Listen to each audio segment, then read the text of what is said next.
So now, this morning, our regular grocer who came to give me stuff, I ordered for something, and he just came and he was very sad and he really wanted to talk to me.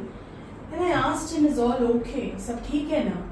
He said, nahi Didi, I have to go to my village, I'm rushing to my village. I live in Rajasthan in the border and the powers are all gone. My family, my father, mother, sister, wife, all are very scared. And I have to rush back to them. And with great difficulty, I took a break. And it was very sad. His eyes were welling with tears, and I just said, my prayers are with you, son, and I'm sure things will go well. This is one side of the story.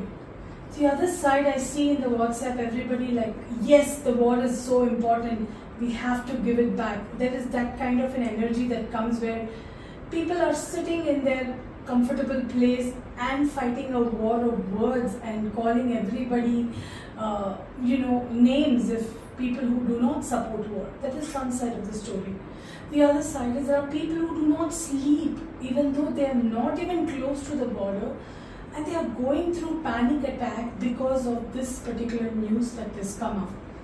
Now, what can somebody do about this? Is my question.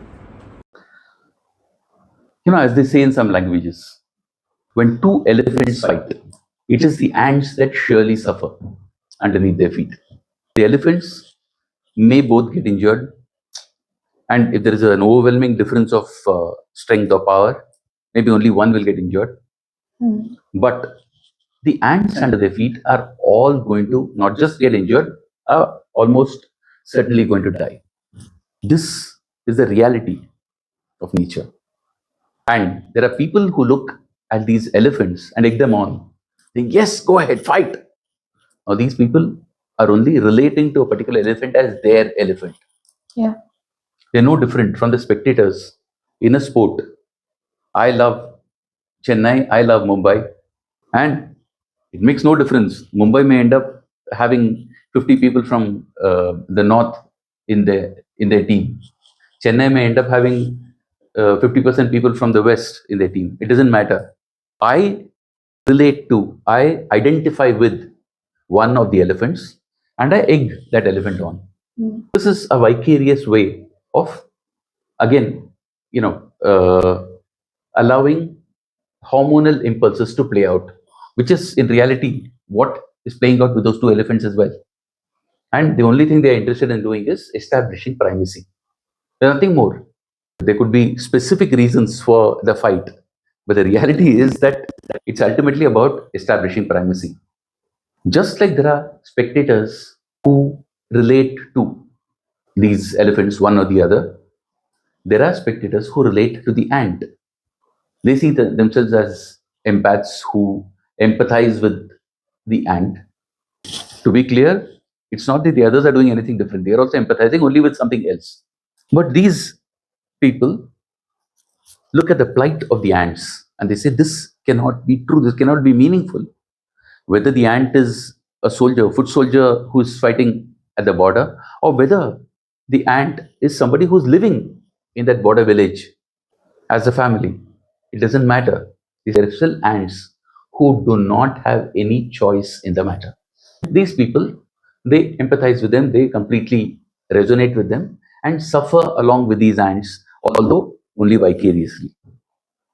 The ants are paying with their lives, but these people are just getting, they are identifying with the ants and suffering along with them.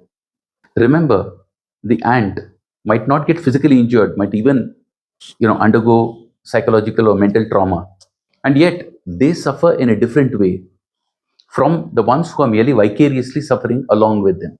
What is the best thing you can do? You find yourself in the position of the spectator who happens to resonate with the ant.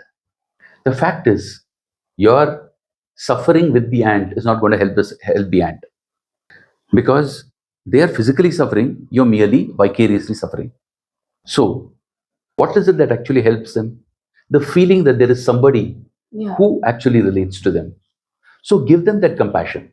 Definitely have them understand that, yes, I understand what you're going through and I'm really sorry about it. But do not allow that to affect your equanimity. Why is this important? It is definitely important for yourself.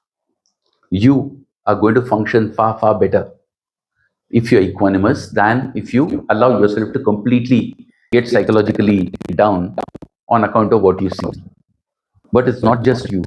If you're ever going to be able to do anything that is actually meaningful for either the ants or even the elephants, it can only be done best when you're completely equanimous.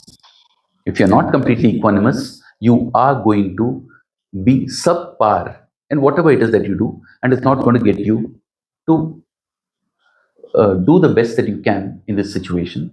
So focus on that and that only, and you should be fine. Thank you. The best. Thank you.